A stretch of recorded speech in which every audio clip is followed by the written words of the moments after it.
बहुत बहुत स्वागत है हमारे आज के सेशन में। और आज जो है हम प्रारंभ करने वाले हैं हमारी नई पुस्तक जन्म और मृत्यु से परे। बहुत ही छोटी सी पुस्तक है, सिर्फ इसके कंटेंट को जब आप देखेंगे, यस, जब इसके कंटेंट को आप देखेंगे तो सिर्फ 5 चैप्टर ही हैं। और जब मैंने इस बुक को पढ़ना शुरू किया था तो मैं 5 दिन में इस बुक को ख़त्म कर दिया था। और बहुत अच्छी बुक है और बड़े अच्छे से मैं इसका नोट्स बनाया था, तो इसलिए मुझे बहुत अच्छी लगती है ये बुक और मैं चाहता हूँ कि सब इसको पढ़ें। और इसीलिए हमने प्रकृति के नियम, जो मेरी सबसे पहली बुक थी जो मैंने पढ़ी थी प्रभुपाद जी की सबसे छोटी बुक्स में, तो उसको हमने पढ़ा। और उसके बाद ये एक दूसरी बुक है जिसे मैंने बहुत अच्छे से पढ़ा था, इसीलिए अब हम आगे इसको पढ़ने वाले हैं। प्रभुपाद जी की सारी ही बुक्स एक से एक हैं, सब में ही इतना सुंदर तत्व प्रभुपाद जी ने एक्सप्लेन किया है, तो इसलिए एक एक करके हम प्रयास कर रहे हैं कि हम सारी पुस्तकों को पढ़ें और जानें। तो आज जो है हम पढ़ेंगे इस बुक का फर्स्ट चैप्टर, जो कि है हम ये शरीर नहीं हैं। जूम नहीं हो रहा है।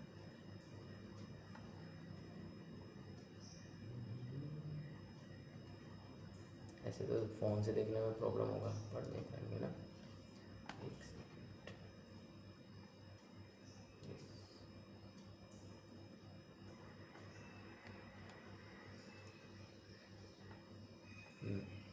तो हम ये शरीर नहीं हैं, सबसे पहला जो हमारा चैप्टर है। तो सबसे पहले एक बहुत सुंदर श्लोक का कोटेशन दिया गया है यहाँ पर। देहि नित्यम अवधोयम देहे सर्वस्य भारत तस्मात् सर्वाणि भूतानि ना त्वं शोचितुमर्हसि। यह है भगवद गीता के दूसरे अध्याय का 30वां श्लोक। हे भरतवंशी, शरीर में रहने वाला देही सनातन है और उसका कभी भी वध नहीं किया जा सकता, अतः तुम्हें किसी भी जीव के लिए शोक करने की आवश्यकता नहीं है। आत्म साक्षात्कार का पहला कदम अपने को शरीर से भिन्न समझना है। मैं यह शरीर नहीं हूँ बल्कि आत्मा हूँ। यह अनुभव करना उन मनुष्यों के लिए अनिवार्य है जो मृत्यु को लांघ कर इस लोक से परे वैकुंठ लोक में प्रवेश करना चाहते हैं। यह केवल कहने की बात नहीं है कि मैं यह शरीर नहीं हूँ, बल्कि वास्तव में अनुभव करने की बात है। यह इतना सरल नहीं है जितना शुरू में लगता है। यद्यपि हम ये शरीर नहीं हैं, किंतु एक विशुद्ध चेतना है। फिर भी हम किसी न किसी तरह शरीर रूपी वेश में बंध गए हैं। यदि हम वास्तव में ऐसा सुख और स्वतंत्रता चाहते हैं जो मृत्यु से परे हो, तो हमें विशुद्ध चेतना की अपनी वैधानिक स्थिति में अपने आप को स्थापित करना होगा और उसमें बने रहना होगा।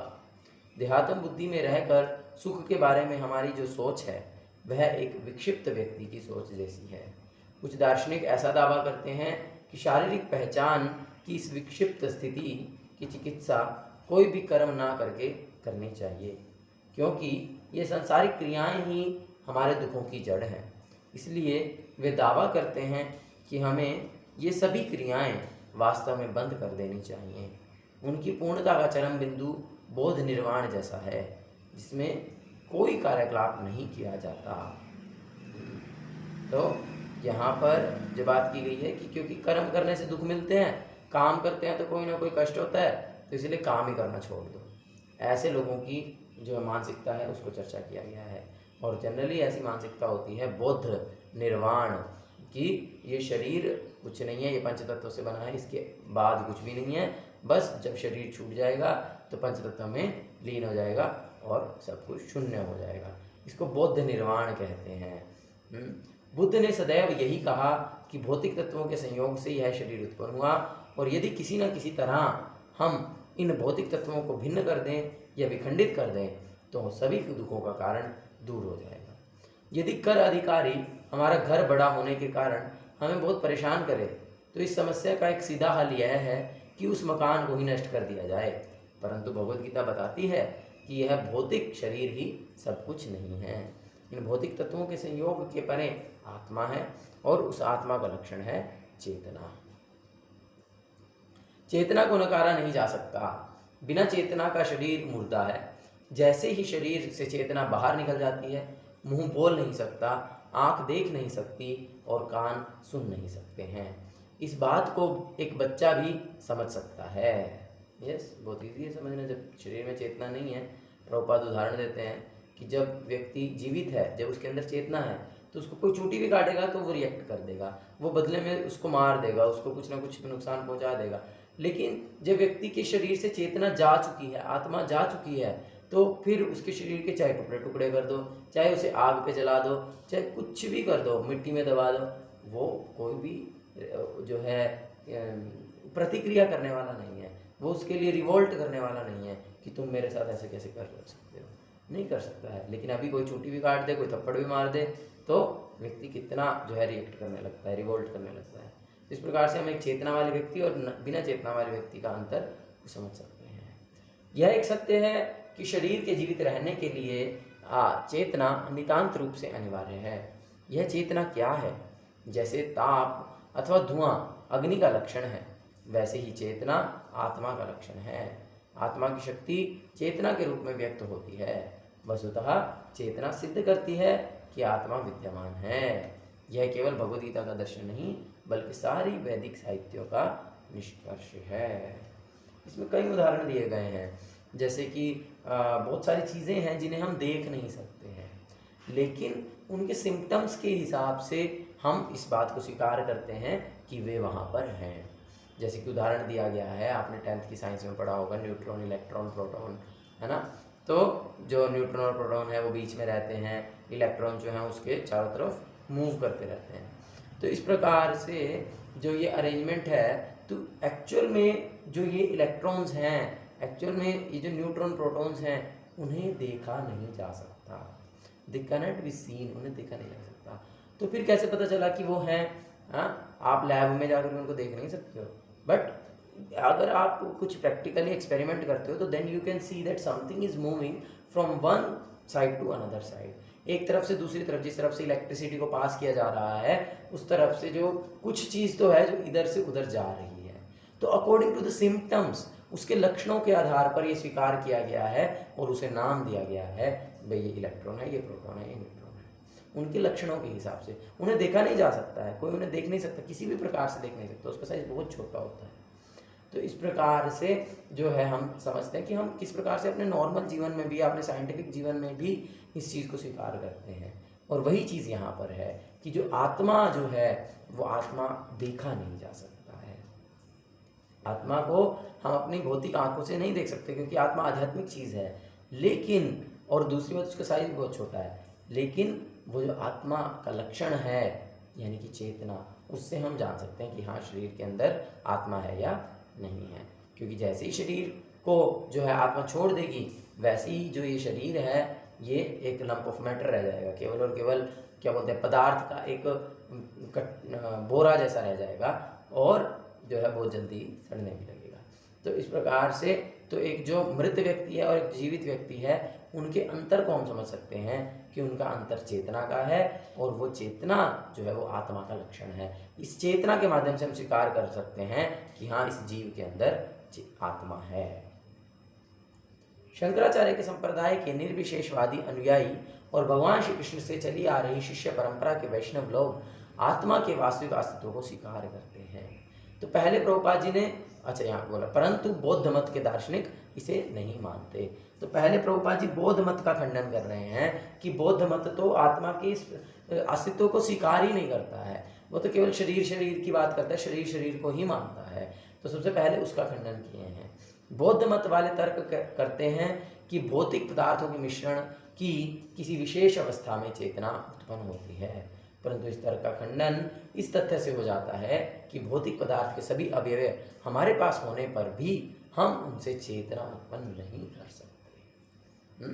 तो यहाँ पर फिर प्रभुपाद एक और आर्गुमेंट दे रहे हैं कि भाई वो लोग ऐसा बोल सकते हैं कि, या बोलते हैं कि जो है, जब पदार्थ, जो ये भौतिक पदार्थ हैं जो हमारे शरीर में, जब ये एक पर्टिकुलर कॉम्बिनेशन में, जब ये टच में आते हैं, जब इनका एक पर्टिकुलर कॉम्बिनेशन बनता है कि आग तत्व इतना आ जाता है, वायु तत्व इतना आ जाता है, आकाश तत्व इतना आ जाता है, पृथ्वी तत्व इतना आ जाता है, इस प्रकार से जब ये पंच तत्व जो पंचभूत हैं वो जब जो है एक साथ मिल जाते हैं एक पर्टिकुलर रेशो में, तो क्या होता है, तो फिर जीव में चेतना स्वतः विकसित हो जाती है।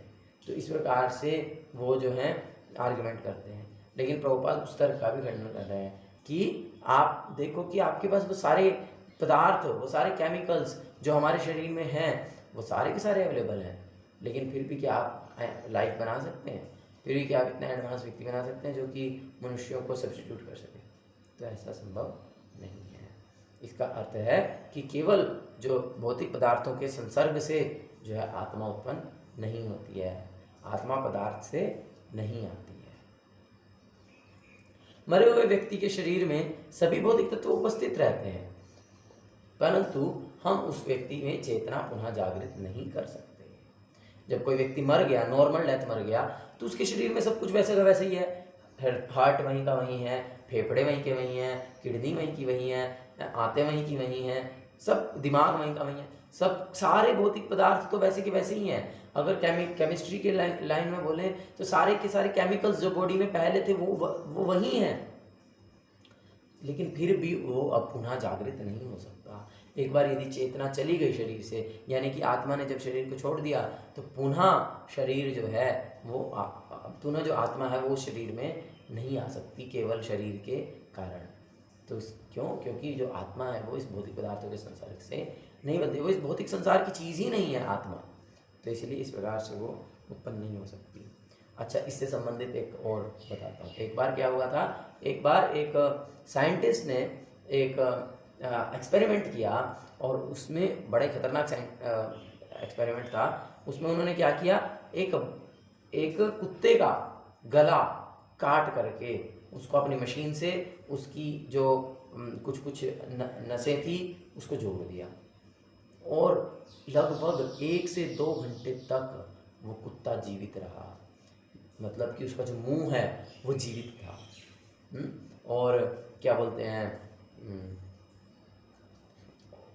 और ऐसा नहीं कि सिर्फ वो जीवित था, वो हर तरह से रेसिप्रोकेट भी कर रहा था। मतलब जब उसके सामने साउंड बजाया जा रहा था तो वो साउंड को भी ये सुन पा रहा था, जब उसको कुछ खाने को दिया तो वो उसको खा भी रहा था, उसको टेस्ट भी ले रहा था, और वो आंखों से देख भी पा रहा था। मतलब वो एकदम, मतलब कोई डिफरेंस नहीं था कि उसके नीचे का पार्ट है या नहीं है।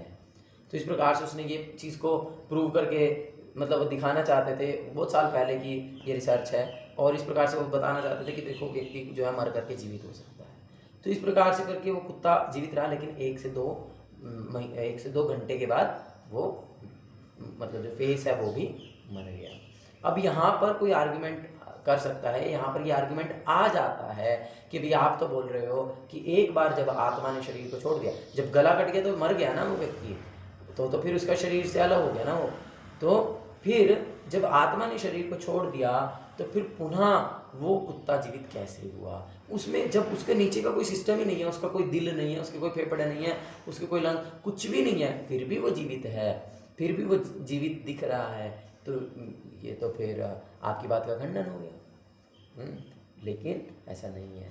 अगर हम शास्त्रों के अनुसार समझते हैं तो एक्चुअल में जब शरीर में जो हमारे आत्मा है वो कहाँ है? हृदय में है। हृदय से अर्जुन तिष्ठति, हृदय में है भगवान, और हृदय में ही आत्मा है। तो जो आत्मा हृदय में है, और हमारे शरीर में विभिन्न प्रकार की वायु जो है वो रहती है। तो जब जीव की मृत्यु हो जाती है, जब आत्मा को शरीर को छोड़ना होता है, तो वो एकदम से नहीं छोड़ती है। तो कैसे छोड़ती है? वो पहले एक वायु के माध्यम से हृदय से निकल करके वो कहाँ जाती है? ऊपर जाती है, सिर में चली जाती है, बुद्धि में चली जाती है। तो इसीलिए वहाँ पर 3 से 4 घंटे के समय तक वहाँ पर रहती है। एक्चुअल में इस प्रकार से बताया गया है कि जब व्यक्ति मर जाता है तो फिर उसके बाद क्या हो रहा है कि उसके जो अड़ोसी पड़ोसी हैं, उसके जो सगे संबंधी हैं, वो कितना शोक कर रहे हैं, कितना जो है वो क्या बोलते हैं, कितना फील कर रहे हैं, कितना कष्ट कर रहे हैं। अरे क्या हो गया, इंटरनेट बंद हो गया। कितना जो है वो फील कर रहे हैं, कैसे उसके लिए रो रहे हैं, क्या कष्ट भोग रहे हैं, ये सब जो है वो देख पाता है लगभग 3 से 4 घंटे तक। और इसमें हम ये भी देख पाते हैं कि जैसे जब सर्जरी होती है, जैसे कभी कभी क्या होता है कि हार्ट ट्रांसप्लांट हो जाता है, या जो है और भी बहुत सारी चीज़ें हैं जिससे कि मरा हुआ व्यक्ति भी, जो हमको लगता है कि वो मर गया था, वो फिर से जीवित हो जाता है। क्यों? क्योंकि एक्चुअल में वो शरीर को आत्मा ने अभी छोड़ा ही नहीं था। 3 से 4 घंटे तक शरीर के अंदर ही आत्मा रहती है। तो वो जब उस कुत्ते के सिर को भी काट दिया गया तो एक्चुअल में वो मर गया, लेकिन आत्मा ने अभी शरीर को छोड़ा नहीं था। वो तो ऊपर के हिस्से में चली गई थी, और ऊपर का हिस्सा ही तो एक्टिव था, नीचे का हिस्सा तो एक्टिव था ही नहीं। ऊपर का हिस्सा जो है वो आर्टिफिशियली उन्होंने एक्टिव रखने की कोशिश किया, लेकिन वो भी 1 से 2 घंटे तक ही रहा। उसके बाद आत्मा ने उस शरीर को छोड़ दिया, तो फिर वो अचेतन हो गया। तो इस प्रकार से बहुत ही प्रैक्टिकली हमारे शास्त्रों में हर एक चीज़ को बहुत अच्छे से एक्सप्लेन किया गया है, और जिसको हम साइंटिफिकली भी समझ सकते हैं। तो इसीलिए हमें इसको बहुत अच्छे से समझने का प्रयास करना चाहिए। यस। परंतु इस तर्क का खंडन इस तथ्य से हो जाता है कि भौतिक पदार्थ के सभी अवयव हमारे पास होने पर भी हम उनसे चेतना उत्पन्न नहीं कर सकते। मरे हुए व्यक्ति के शरीर में सभी भौतिक तत्व उपस्थित हो सकते हैं, परंतु हम व्यक्ति में पुनः चेतना जागृत नहीं कर सकते हैं। यह शरीर एक यंत्र की भांति है। जब यंत्र का कोई पुर्जा काम करना बंद कर देता है तो हम उसे बदल सकते हैं और यंत्र फिर से काम करने लगता है। परंतु जब शरीर काम करना बंद कर देता है और चेतना शरीर छोड़ देती है, तब टूटे हुए भाग को बदलकर चेतना को पुनः जागृत करने की कोई संभावना नहीं है। आत्मा शरीर से भिन्न है और अस्थायी तौर पर प्रकट होना तथा आत्मा शरीर से भिन्न है, और जब तक आत्मा है तब तक शरीर जीवंत है, परंतु आत्मा की अनुपस्थिति में शरीर को जीवित रखने की कोई संभावना नहीं है। उनकी मशीन तो लगी हुई थी, लेकिन जब 1-2 घंटे के बाद आत्मा ने शरीर को छोड़ दिया, फिर कोई संभावना नहीं है, फिर उसको जीवित नहीं रखा जा सकता। इसीलिए हार्ट ट्रांसप्लांट में भी उसका भी एक टाइम लिमिट है कि उस टाइम लिमिट के अंदर अंदर हार्ट ट्रांसप्लांट हो गया, या और कोई body part, important body part जिसके बिना शरीर नहीं चल सकता, वो ट्रांसप्लांट हो गया, तो ही व्यक्ति बच पाता है, जब अगर उस समय तक आत्मा शरीर में हो। अगर आत्मा ने शरीर को छोड़ दिया, फिर कुछ भी कर लो, फिर आत्मा जीवित, फिर वो जो शरीर है वो जीवित नहीं हो सकता। वास्तविकता में ये जो शरीर है ये पंचभूत से बना है, पृथ्वी, अग्नि, जल, आकाश, वायु, और ये मृत हैं, ये पदार्थ हैं, इसमें चेतना नहीं है। तो इसीलिए ये जो शरीर है हमारा, ये तो मृत ही था, मृत ही है, मृत ही रहेगा। लेकिन जब इसमें आत्मा प्रवेश करती है तब ये एक्टिव हो जाता है। जब इसमें आत्मा प्रवेश करती है तब जो है इसमें चेतना आ जाती है, और जैसे ही आत्मा इस शरीर को छोड़ देती है तब वैसे ही ये शरीर से चेतना भी चली जाती है।